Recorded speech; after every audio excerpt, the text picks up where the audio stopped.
다음 아이템 유호정 기자가 준비했죠? 네, 다음 아이템 정진석 비대위 인선 완료. 주기환 사이로 전주해 임명입니다. 네. 오늘 오전 국민의힘이 비대위 인선을 발표했습니다. 이 비대위원 면면을 좀 살펴보시면요. 원내에서는 3선의 김상훈 의원, 또 재선의 정점식, 초선의 전주해 의원이 합류를 했고요. 네. 원외에서는 김종혁 혁신위 대변인, 또 네. 박근혜 정부 초대 대변인을 지냈던 이 김행 전 대변인, 또 윤석열 캠프 대변인을 지냈던 김병민 광진갑 당협위원장이 이름을 올렸습니다. 네. 이렇게 6명의 임명을 포함해서 당연직 3명을 포함해 9명의 비대위 구성이 완료가 됐는데요. 네. 오늘 인선 발표 과정이 순탄하지만은 않았습니다. 네. 오늘 인선한 첫 발표에는 원래 주호영 비대위에 있었던 네. 호남 출신, 또 윤 대통령과 가까운 사이로 알려진 주기환 전 수사관, 주기환 전 위원도 이름을 올렸는데요. 네. 정진석 위원장이 애초에 이번에 비대위 새로운 인물로 꾸리겠다, 완전히 다 바꾸겠다라는 입장이었기 때문에 네. 다시 합류한 것에 대해서 설명을 하기도 했습니다. 이 얘기 먼저 들어보시죠.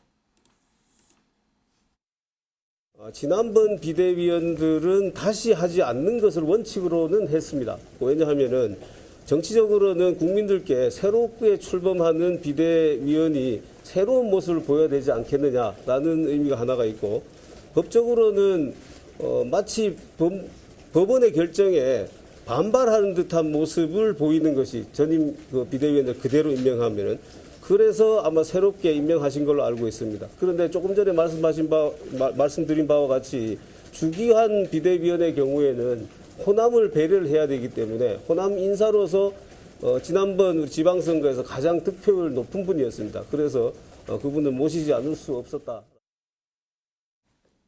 네, 호남 지역 안배 차원에서 모시지 않을 수 없었다라는 설명까지 했는데 네. 이 인선한 공식 발표 1시간 반 만에 네. 주 위원이 자진 사퇴 의사를 밝혔습니다. 그리고 이 자리를 연고지가 호남인 전주해 의원이 채웠는데요. 네. 그러니까 아무래도 새 비대위 또 역시 친윤으로 채워졌다, 이런 비판 여론도 어느 정도 작용한 것으로 보이는데, 다만 자리를 채운 전주해 의원도 마찬가지로 이 선대위 대변인을 지냈던 당내 친윤계로 꼽히고요. 네. 또 다른 비대위원 중에 정점식 의원, 그리고 또 청년 몫의 김병민 위원도 마찬가지입니다. 이 때문에 친윤 색채는 줄지 않았다, 이런 네. 시선도 여전히 존재하고요. 어쨌든 국민의힘은 조금 전에 3시쯤 상임전국위원회를 열어서 네. 비대위원 임명안을 가결시켰습니다. ARS 투표로 진행이 됐고요. 이로써 이준석 전 대표의 가처분 신문이 열리기 전에 비대위 구성을 마무리하는 모습입니다. 네. 이 지금 초반부터 저희 해설위원님의 이 해설을 듣지 않을 수가 없을 것 같습니다. 소종섭 위원님. 네. 지금 이 주기환 전 인수위원이 이 비대위원입니다라고 발표하고 90분 만에, 1시간 반, 90분 만에 지금 자진 사퇴를 했습니다. 근데 그렇다고 한다면 사실 이게 납득이 잘 안 되는 상황이거든요. 왜냐하면 그럼 당사자랑 비대위는 교감 없이 발표를 한 건지, 아니면 주기환 전 인수위원이 뭐 윤심이라면 윤심이랑 교감이 없었던 건지, 아니면 정진석 인수위원장은 이 비대위원 명단에 대해서 용산이랑 교감을 뭐 해야 되는데 안 했다라든지, 뭐 이런 뭐가 문제인 걸까요, 대체? 제가 보기에는 그 강권이라는 표현이 있지 않습니까? 네. 아마 그런 맥락 속에서 좀 이 사안을 봐야 되지 않나 싶은데, 이 정진석 위원장이 뭐 여러 가지로 고심이 좀 컸죠. 시간도 많지 않고 그렇죠. 비대위는 구성을 또 해야 했고, 그래서 이제 원외에도 3대 3으로 하고 지역별 또 균형도 고려를 해야 되고, 네. 또 지난 1기 비대위에 참여했던 사람들은 또 빼는 쪽으로 이렇게 방향을 잡고 여러 가지를 하다 보니까 사람 구성하는 게 쉽지 않은 거죠. 특히 네. 이제 호남 쪽 인사를 넣기 위해서 뭐 이용호 의원에게도 얘기를 했고 여러 사람에게도 접촉을 했는데 네. 전부 다 뭐 굉장히 강하게 이제 거부 의사를 표명을 하고 이러다 보니까 결국 이제 주기환 의원에게 일종의 이제 강권하다시피 해서 지난번에 득표도 많이 했고 일기에도 참여는 했지만 네. 맡을 사람이 없다. 당신이 좀 맡을 수밖에 없다라고 아마 그런 맥락에서 이제 진용을 짰는데, 네. 문제는 그렇게 해서 발표가 되고 나서 언론 보도가 어떻게 나오냐면은 이 윤 대통령의 측근인 주기환 위원도 포함 이렇게 나온단 말입니다. 유일하게 한 명 포함됐거든요. 앞부분에 이제 윤 대통령의 측근, 친윤 인사, 대표적인 친윤 인사로 자꾸 이제 그 부분이 거론이 되니까 네. 그것이 굉장히 이제 부담이 됐던 거죠. 그 부분이 가장 컸던 걸로 보이고 두 번째는 이제 대통령실의 아들 채용 논란 그 네. 부분이 다시 또 거론되는 부분, 또 세 번째는 일기에 또 참여했던 부분 이런 등등이 겹치면서 네. 새롭게 출범을 해야 되는데 자꾸 이것이 대통령의 측근으로 해석이 되고 막 이렇게 보도되는 거에 대한 부담 속에서 좀 빨리 이 부분에 대해서 본인도 사의를 표명하고 그런 상황이 돼버리니까 정진석 위원장도 어쩔 수 없이 그걸 받아들이면서 그냥 급하게 또 바꾸는 이런 모양새를 취하지 않았나 싶었는데 어쨌든 출범을 했는데 뭐 초반 모양이 매끄럽게 그렇게 되지는 않았습니다. 이 파장이 있을 거란 예상은 했지만 예상보다 이 파장이 너무 커서 좀 빨리 수습을 했었던 게 아니냐라는 말씀인 것 같은데 뭐 주기환 전 인수위원 말고도 사실 류호정 기자 정진석 위원장 본인도 좀 논란이 있었었거든요. 네, 겸직 논란이었죠. 네. 국회 부의장과 겸직해도 되느냐였는데 정진석 위원장은 내 스타일상 두 가지 일을 동시에 못한다라면서 부의장직에서 물러나고 비대위원장 역할에 전념하겠다는 뜻을 밝혔습니다. 네. 이 비대위 공식 출범 이후에 공식적으로 사퇴를 할 것으로 보입니다. 네, 지금 뭐 제대로 비대위원장만 좀 제대로 해보겠다라는 이런 생각이 아닌가 싶은데 그런데 이 정진석 비대위원장이 얘기했었던 게 구성의 통합, 균형을 중시하겠다라고 얘기를 했습니다만 류호정 기자가 앞서서 얘기한 이 비대위원들의 면면을 보면 결국 또 친윤에 좀 치우친 거 아니냐라는 얘기가 나오는데요. 네, 그런데 정진석 위원장이 사실 뭐 비윤을 합류시키기 위한 노력을 안 했던 건 아닙니다. 네. 뭐 일각에 얘기를 해보면은 이준석 전 대표를 옹호하는 네. 의원들에 대해서도 손을 내밀었지만 이 의원들이 고사한 것으로 알려졌는데요. 네. 대표적으로 뭐 유이동 의원이나 최재형 의원도 손을 내밀었지만 고사를 했고요. 네. 또 호남 몫의 이용호 의원의 고사 소식도 조금 전에 들으셨고 또 네. 여기에 더해서 윤희숙 전 의원도 고사한 것으로 전해집니다. 일부 의원들은 법원이 또 가처분을 인용할 가능성에 부담을 느꼈다. 그 고사 이유가 그거였다라는 얘기도 들려오는데요. 네. 정 위원장도 이 같은 얘기를 하면서 그렇다고 법원이 판단을 할 때까지 마냥 공백 상태로 갈 수는 없겠다는 판단이 있었다고 설명했습니다.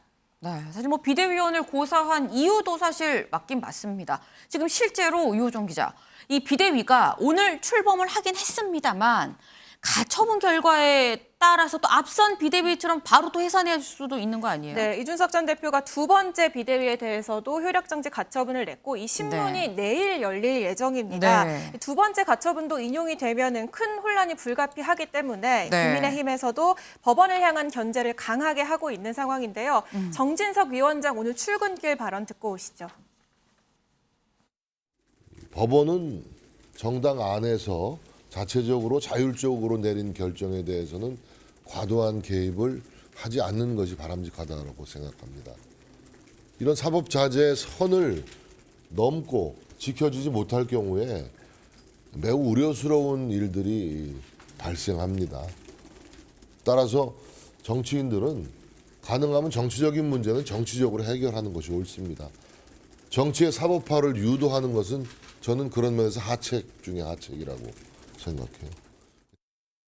네, 법원이 선을 넘으면 안 된다라는 메시지였고요. 이와 네. 함께 국민의힘 측 변호인단은 이준석 전 대표가 낸 추가 가처분 이 신청서 송달이 늦어서 네. 내일 신문 어렵다라는 입장입니다.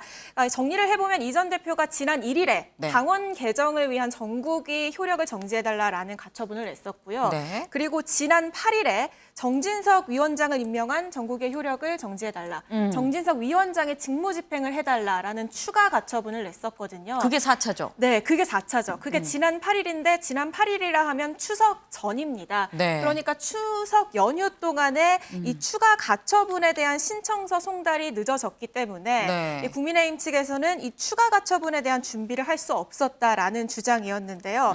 사실 법원은 내일 3차랑 4차 가처분을 병합해서 같이 신문하겠다라는 네. 입장이었는데 법원이 이 주장을 받아들였습니다. 다만 내일 신문은 진행이 되는데요. 네. 3차 가처분에 대한 내용만 신문이 진행이 되고 네. 4차 가처분 8일에 냈던 내용은 앞으로 오는 28일에 추가로 신문하겠다라는 입장입니다. 28일이 또 이준석 전 대표의 운명의 날이 될 것 같습니다. 28일에 또 윤리위가 또 예고가 돼 있는데 이것도 좀 챙겨봐야 될 것 같네요. 네, 이 상대방인 이준석 전 대표 얘기도 좀 들어봐야겠죠. 이준석 네. 전 대표 측은 이 당의 여러 가지 조치에 대해서 추석 내내 고민해서 가처분 신청 신문기를 연기해달라고 하겠지 이미 예상했던 것이다. 뭘 생각해도 그 이하라면서 비판의 목소리를 냈습니다. 또 이 전 대표 변호인단이 오늘 또 입장문을 냈는데 이 네. 국민의힘의 기일 연기 신청에 대해서 예정된 날짜에 신문해야 한다. 라면서 내일 이 전 대표가 또 14일 신문에 직접 출석할 것이라고 전하기도 했습니다. 이 신청서 송달이 늦어져서 가처분 전체적으로 좀 연기를 해야 된다라는 게 당의 주장이었잖아요. 여기에 네. 대해서는 이 사건의 주요 쟁점들은 이미 언론에 공개가 됐고 그렇다면 연휴 기간에 좀 법원에 방문을 해서 서류들을 수령할 수도 있었다라고 반박을 했습니다. 관련해서 이 전 대표 측의 지지자 모임이라고 할 수 있는 국바세가 또 있죠. 국바세는 법원에 탄원서 제출도 했고요. 또 이 전 대표 측은 3, 4차 전국이 무효 그리고 정진석 위원장 관련 효력정지 해놓은 부분 있잖아요. 네. 거기에 대해서 또 본안 소송도 제기했음을 밝혔습니다. 네. 또 오늘 추가로 본안 소송도 제기를 했다고 합니다. 윤경호 위원님, 지금 뭐 정진석 비대위원장이 직무집행정지 가처분을 제외하고 나머지는 어쨌거나 내일 또 결국 가처분 심리가 있다고 하는데 지금 보니까 본안 소송도 계속 내고 있고요. 지금 남부지법이 여의도를 잡고 있는 형국이 된 게 아닌가 싶습니다. 더군다나 이 가처분 신청을 심의할 합의부가 단 하나밖에 없다는 거잖아요. 네. 그러니까 지난번에 결정을 내린 판사가 황 부장판사가 또 똑같은 사안을 심리를 하는 거예요. 그러면 결과가 어느 정도 예상이 되죠. 아까 정진석 위원장의 얘기 중에 네. 사법부가 정당이 해야 하는 일을 선을 넘지 말아야 된다. 이런 뭐 정말 좋은 표현이에요. 정치의 사법화 결코 바람직하지 않죠. 그런데 그 이전에 정치권 내에서 그러면 민주적인 절차 이거에 시비를 걸릴 수 있는 하자라고 지적을 당할 수 있는 일을 안 하도록 최대한의 노력을 했느냐. 이걸 국민의힘은 지금 냉정하게 따져보고 반성을 해야 되는 거죠. 네. 그러니까 자체 내에서 형식과 절차를 가지고 문제가 있다. 그래서 사법부로 가자. 판단을 받아보자라고 얘기하는 게 정말 정치라는 걸 하는 사람들은 얼마나 부끄러운 일이겠어요. 정치라는 게 갈등 조정인데. 더군다나 집권 여당에서 이런 일들이 지금 자꾸 되풀이되고 있는 거 아니겠어요? 그러니까 기일을 연기하고 뭐 신문을 2번, 3번 하고 과연 이게 맞는 건가? 굳이 그러면 복귀를 해보자면 어떻게 했어야 되느냐? 문제가 있다고 생각하고 비대위를 만들어야겠다고 생각한다면 네. 지금처럼 비대위원장으로 갈 게 아니라 원내대표라는 분에게 직무대행이든 권한대행이든 맡기도록 절차가 당원 당규에 있었잖아요. 그렇다면 문제를 일으킨 원내대표가 진작에 사퇴를 하고 새로운 원내대표를 뽑아서 그분이 다음 전당대회를 할 때까지 이를테면 비대위원장 같은 역할을 했다면 네. 그러면 굳이 이렇게 사법부에 가서 심판을 받지 않아도 됐었는데 왜 그걸 걷어차고 지금 이렇게 매를 스스로 벌었을까? 이런 점이 앞으로의 운영에서도 저는 똑같이 반면 교사가 돼야지. 그렇지 않으면 집권 여당이 언제까지 이렇게 혼란 속에 빠져 있을 거냐. 정말 좀 냉정한 판단과 냉정한 반성을 하고 즉각 행동에 옮기고 좀 그랬으면 좋겠습니다. 네. 지금 윤 의원님 한마디로 이 정리를 해드리자면 정치권에 지금 정치가 없는 상황이다라는 굉장히 센 비판을 좀 주셨습니다. 집권 여당이 좀 세게 들어야 될 필요도 있어 보이고요. 이준석 전 대표 지금 보면 뭐 가처분도 계속 내고 있고요. 오늘 또 본안 소송도 내고 있고 계속해서 이 소송을 내고 있는데 근데 이수아 기자, 네. 이게 다 전자 소송으로만 내고 본인은 계속 지방에 가 있는 거예요? 네, 지난달 28일부터 좀 저서를 해보겠다라면서 네. 7국에 가 있는 상태죠. 이 외가인데 연휴에도 TK 쪽에서 머물면서 또 봉사활동을 했다는 소식이 전해졌습니다. 네. 이 포항을 찾아서 태풍 피해 복구 작업에 참여했는데 이게 또 SNS 사진을 통해서 공유가 됐습니다. 일단 포항이 지역구인 김병욱 의원이 이 포항 수해 현장을 찾다가 정말 우연히 이 전 대표를 만났다라면서 이 전 대표가 현장에서 저렇게 이렇게 리어카를 끄는 모습을 공유했는데요. 여기에 네. 대해서 또 김종혁 국민의힘 혁신위 위원이 네. 이 전 대표가 정말 정치적인 천재구나라는 생각을 했다. 위치 선정을 참 잘했고 누가 나를 찍으면 쳐다보게 되는데 저렇게 안 쳐다봤다는 점에서 시선 처리가 완벽했다고 네. 이렇게 평가하기도 했습니다. 네.